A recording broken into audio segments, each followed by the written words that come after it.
सुनिए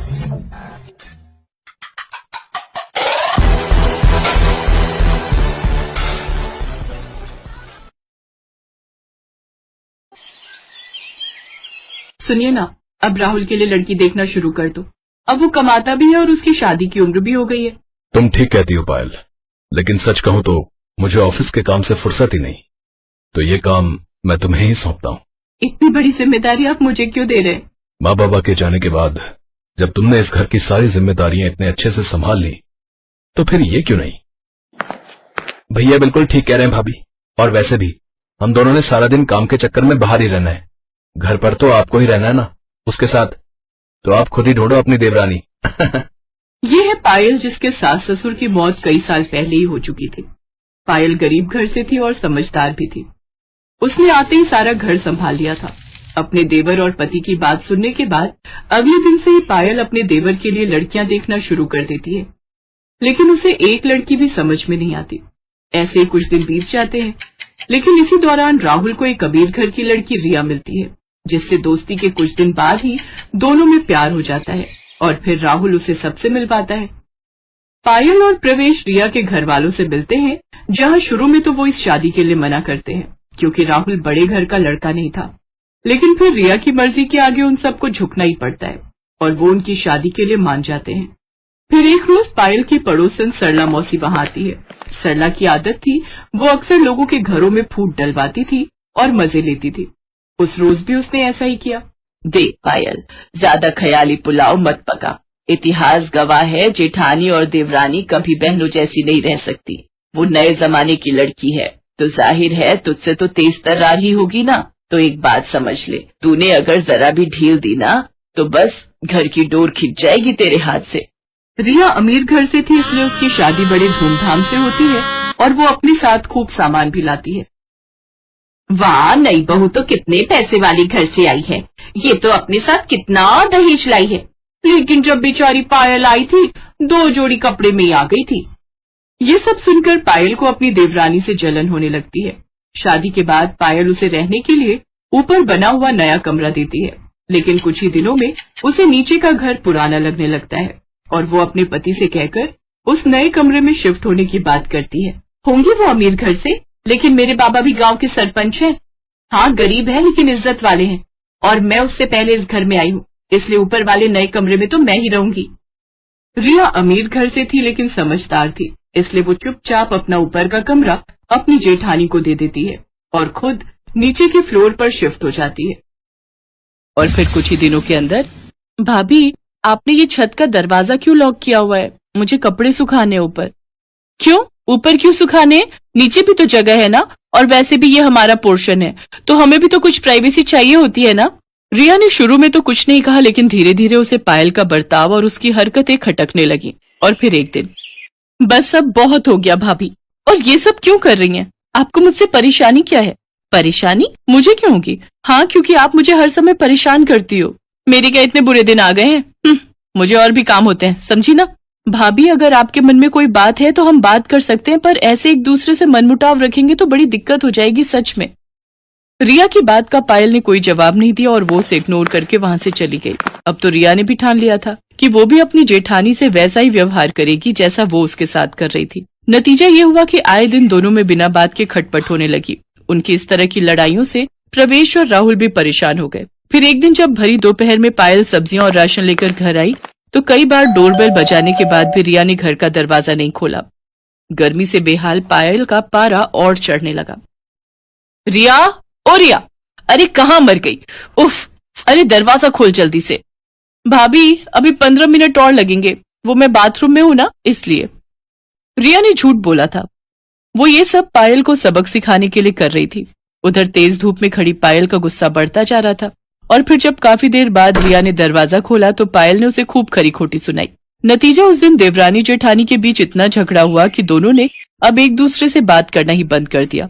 कई महीने ऐसे ही बीत गए और फिर आया बारिश का मौसम। ओहो, ये बारिश कभी भी आ जाती है। उफ, मेरे कपड़े बड़ी मुश्किल से सूखे थे। तेज बारिश में रिया के सारे कपड़े भीग गए थे और ये देखकर पायल बस हंसे जा रही थी। और ये देखकर रिया को बहुत गुस्सा आ रहा था, लेकिन उसने पायल से कुछ नहीं कहा और चुपचाप अपने भीगे कपड़े लेकर अपने कमरे में आ गई। लेकिन तभी उसे कुछ याद आया। ओहो, ऊपर जाते हुए बेलन मेरे हाथ में था। लगता है ऊपर छत पर ही छोड़ आई, जाकर लाना पड़ेगा। बस महारानी ने फिर से छत का दरवाजा न लॉक कर लिया हो। रिया फौरन वापस छत पर गई तो दरवाजा खुला हुआ था। वो जैसे ही अपना बेलन लेकर वापस मुड़ी तो उसने देखा कि पायल तेज बारिश में भीगते हुए अमरे कमरे की छत पर चढ़कर ईंटों के सहारे पन्नी लगा रही थी। अब हंसने की बारी रिया की थी और रिया ने इस मौके को जाने भी नहीं दिया। वो खूब हंसी और पायल भी खूब चिढ़ी। फिर रिया वापस नीचे आ गई, लेकिन जब कई घंटों तक बारिश नहीं रुकी और पायल के कमरे में लगातार पानी टपकता ही रहा तो रिया को पायल के लिए बुरा लगा। फिर कुछ सोचकर उसने ऊपर आकर पायल से कहा, भाभी अब बस करो, कपड़े बदल लो और नीचे आ जाओ वरना बीमार पड़ जाओगी। मैं चाय बना देती हूँ। रिया की बात सुनकर पायल हैरान थी, लेकिन सच तो यही था कि वो भी पानी सींच कर परेशान हो चुकी थी। वो फौरन कपड़े बदल कर नीचे गई तो रिया ने उसे गर्मा गर्म चाय पकड़ा दी। दोनों साथ बैठकर चाय पी रही थी, लेकिन आपस में कुछ बोल नहीं रही थी। तभी राहुल और प्रवेश भी घर आ गए। वो दोनों रिया और पायल को एक साथ चाय पीते देख हैरान भी थे और खुश भी। दूसरी तरफ बारिश लगातार हो रही थी। नतीजा ये हुआ कि रात के वक्त पूरे मोहल्ले में बाढ़ आ गई और नीचे होने की वजह से रिया और राहुल के कमरे में रात के वक्त पानी भरने लगा। रिया, राहुल, ऊपर आ जाओ, जल्दी करो, नीचे पानी भर रहा है। राहुल और रिया कुछ संकोच के साथ ऊपर चले आए। फिर पूरे 2 दिनों तक रिया और राहुल ऊपर वाले कमरे में पायल और प्रवेश के साथ ही रहे। ये पहली बार था जब रिया और पायल एक साथ रहे थे और पहली बार ही उन्हें एक दूसरे को अच्छे से जानने का मौका भी मिला था। बातों ही बातों में पता चला कि असल में सरला मौसी तो रिया को भी पायल के खिलाफ भड़का रही थी। अब जाकर पायल को अपनी गलती समझ आई। फिर एक दिन, अब अरे तुम दोनों एक साथ? हाँ मौसी, क्यों?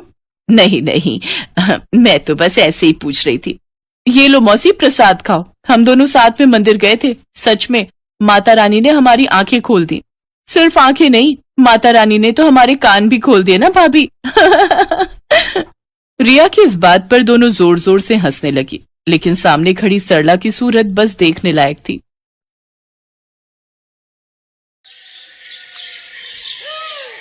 दिल्ली शहर में रहने वाली ऐश्वर्या दिखने में बेहद खूबसूरत थी। अपने माता पिता धर्मेंद्र और हेमा की वो इकलौती बेटी थी, जिस वजह से वो उनकी बेहद लाडली थी। ग्रेजुएशन पूरी होने के बाद उसके माता पिता उसकी शादी के लिए लड़का ढूंढने लगे। मेरी बेटी अब जवान हो गई है, अब उससे शादी करके दूसरे घर जाना होगा, लेकिन मेरा तो ये सोच सोच कर ही बुरा हाल हो रहा है कि उसके जाने के बाद उसके बिना हम कैसे रहेंगे जी। इसी बात की चिंता तो मुझे भी खाई जा रही है हेमा। धर्मेंद्र चौहान का दिल्ली शहर में अपना 2 मंजिला मकान था, जिसमें ग्राउंड फ्लोर पर वो खुद रहा करते थे और ऊपर की मंजिल बिल्कुल खाली थी। एक दिन संडे वाले दिन किसी अजनबी ने दरवाजे की घंटी बजाई। रुको माँ, मैं दरवाजा खोलती हूँ। ऐश्वर्या ने जैसे ही दरवाजा खोला तो सामने एक बहुत ही हैंडसम लड़का खड़ा हुआ था, जिसका नाम था अखिल। जी, मुझे पता चला है कि आप अपने घर का ऊपर वाला फ्लोर किराए पर देना चाहते हैं। आप यहीं रुकिए, मैं पापा को बुलाकर लाती हूँ। हाँ, क्या बात है, बताओ। अंकल, वो एक्चुअली मैं अपने पेरेंट्स के साथ 2 दिन पहले ही इस शहर में आया हूँ। मेरी यहाँ नई नई जॉब लगी है, तो मुझे आपका घर किराए पर चाहिए था। लेकिन बेटा, मुझे अपना घर किराए पर देने में कोई इंटरेस्ट नहीं है। अरे दे दीजिए ना, देखो तो बेचारा कितना मासूम लगता है। और वैसे भी कल को जब ऐश्वर्या ब्याह करके चली जाएगी तब हम इस घर में अकेले ही रह जाएंगे, तो कम से कम और कोई होगा तो मन तो लगा रहेगा ना। आंटी जी, आपने बिल्कुल ठीक कहा। जब आपकी बेटी शादी करके चली जाएगी तो मैं आपका मन अच्छे से लगा कर रखूंगा, आपको बिल्कुल भी बोर नहीं होने दूंगा। अरे वाह बेटा, तुम तो बहुत अच्छी बातें करते हो और जल्दी खुल मिल भी जाते हो। एक काम करो, तुम अपने पेरेंट्स के साथ कल ही ऊपर वाले फ्लोर पर रहने आ जाओ। मैं तब तक साफ सफाई करवा कर रखूंगी। अरे नहीं आंटी जी, आपको परेशान होने की बिल्कुल भी जरूरत नहीं है। मैं खुद ही आकर सारी साफ सफाई कर लूंगा। अगले ही दिन अखिल अपनी माँ आशा और पिता रमेश के साथ उनके घर में शिफ्ट हो जाता है। अखिल स्वभाव का बहुत ही अच्छा लड़का था। अपनी चुलबुली बातों और हंसते हुए चेहरे से वो सबका मन जीत लेता था। हेमा चौहान को अखिल बहुत पसंद आता है। अब अखिल को उस घर में रहते हुए कुछ दिन बीत चुके थे। एक शाम हेमा अपने पति धर्मेंद्र से कहती है, अखिल कितना प्यारा लड़का है ना। हाँ, आजकल के जमाने में भला ऐसे लड़के मिलते कहाँ हैं। अपने माता पिता को खाना तक बनाकर खिलाता है। अजी, खाने की क्या बात करते हो, जब उसकी मेड नहीं आती तो वो घर का भी सारा काम खुद ही करता है। हमारी बेटी को भी काश ऐसा ही कोई लड़का मिल जाए। ऐसा ही कोई क्यों? अपना अखिल बुरा है क्या? लेकिन वो तो हमारे किराएदार हैं। हाँ तो ये तो अच्छी बात है ना, इससे हमारी बेटी भी अपने पास ही रहेगी। आप हाँ कहो तो मैं कल ही उसके माता पिता से रिश्ते की बात आगे बढ़ाती हूँ। हाँ ठीक है। फिर एक दिन मौका पाकर हेमा अखिल और उसके परिवार से इस बारे में बात करती है और फिर सबकी रजामंदी से दोनों की शादी हो जाती है। अगले दिन जब सुबह अखिल सोकर उठता है तो ऐश्वर्या को ना पाकर अपनी माँ से पूछता है, माँ, ऐश्वर्या कहाँ है? पता नहीं बेटा, मैं भी उसे ही ढूंढ रही हूँ। आज उसकी पग फेरों की रस्म जो है।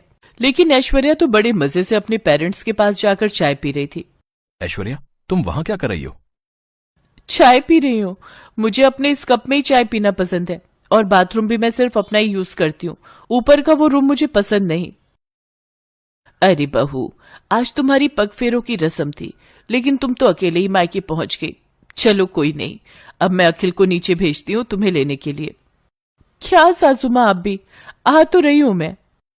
इसके बाद आशा उसे पहली रसोई बनाने के लिए कहती है, लेकिन 5 मिनट के अंदर ही ऐश्वर्या हलवा लेकर पहुंच जाती है। अरे वाह, हमारी बहू तो बहुत तेज है। 5 मिनट भी नहीं हुए इसे गए हुए और हलवा बनाकर ले आई। नहीं पापा जी, ये तो नीचे मम्मी ने बनाया था तो मैं ऊपर ले आई। बहू, अब वो तुम्हारा मायका है और ये तुम्हारा ससुराल। हाँ तो क्या फर्क पड़ता है? अच्छा वो सब छोड़िए और ये बताइए कि आप इस महीने का किराया कब दे रहे हैं? पापा ने कहा था आपसे पूछ लूं। लेकिन बहू, अब तो हम रिश्तेदार हैं, क्या अभी भी तुम्हारे पापा हमसे किराया लेंगे? हाँ पापा जी, मेरे पापा ना हिसाब के एकदम पक्के हैं। अगर आप नहीं दोगे तो वो मुझसे मांग लेंगे, क्योंकि अब मैं इस घर की बहू जो हूँ। ऐसे ही एक रोज जब ऐश्वर्या और निखिल अकेले में बैठकर बातें कर रहे होते हैं तो ऐश्वर्या की माँ उसे आवाज देकर नीचे बुला लेती है। ऐश्वर्या बेटी, कहाँ हो तुम? जल्दी से नीचे आ जाओ। कहाँ जा रही हो? अब ये तुम्हारा ससुराल है। मैंने तुमसे कहा था ना कि मुझे नींद अपने कमरे में ही आती है। इतना कहकर वो वहां से चली गई। अगले दिन अखिल घर का राशन लेने जा रहा था तो हेमा ने भी उसे अपनी लिस्ट पकड़ा दी। अरे दामाद जी, जरा ये मेरा भी राशन लेते आना। ठीक है आंटी, मेरा मतलब है सासू माँ। ऊपर वाले फ्लोर पर खड़े रमेश और आशा ये सब देख रहे थे। हे राम, ये ऊपर ससुराल और नीचे मायके में न जाने और क्या क्या दिन देखना पड़ेगा। ऐसे ही कुछ दिन बीत जाते हैं और ऐश्वर्या प्रेग्नेंट हो जाती है। घर में सभी ये जानकर बहुत खुश थे। देखते ही देखते उसे 7 महीने पूरे हो जाते हैं। उफ, यहाँ ऊपर वाले फ्लोर पर तो कितनी गर्मी है, एसी तक नहीं है यहाँ। मुझे ना इस प्रेगनेंसी में ये गर्मी बर्दाश्त नहीं हो रही, इसलिए अब मैं कुछ महीने अपने मायके, मेरा मतलब है नीचे ही रहूंगी, और जब बच्चा पूरे 3 महीने का हो जाएगा तभी ससुराल मतलब ऊपर आऊंगी। लेकिन ऐश्वर्या, ये बात ठीक नहीं है। कोई बात नहीं बेटा, जाने दे बहू को। ऐसी हालत में इसे परेशान न कर। और ये 4 सीढ़ी नीचे तो जा रही है, जब तेरा दिल करे मिलाए कर इससे। नहीं मम्मी जी, ये बात ठीक नहीं। अखिल 10 दिन में एक बार मिलने आ सकते हैं। अरे आखिरकार वो मेरा मायका है ना, अखिल जी का रोज रोज वहां आना अच्छी बात नहीं। ठीक है बहू, जैसा तुम्हें ठीक लगे। काफी सोच विचार के बाद अखिल एक दिन धर्मेंद्र से मिलने नीचे जाता है। अरे आओ दामाद जी, आज मैं आपका दामाद नहीं बल्कि किराएदार बनकर आया हूँ। पापा, हम ये घर खाली करना चाहते हैं। तभी ऐश्वर्या और हेमा भी वहां आ जाती हैं। लेकिन क्यों अखिल, ये मेरा मायका भी तो है। इसलिए तो खाली करना चाहता हूँ क्योंकि ऊपर ससुराल और नीचे मायके ने मुझे मेरी ही बीवी बच्चों से दूर रहने पर मजबूर कर दिया है। और हाँ, कल ही हम यहाँ से शिफ्ट हो रहे हैं अपने नए घर में, तो परसों मैं अपनी बीवी को लेने आऊंगा एक दामाद बनकर।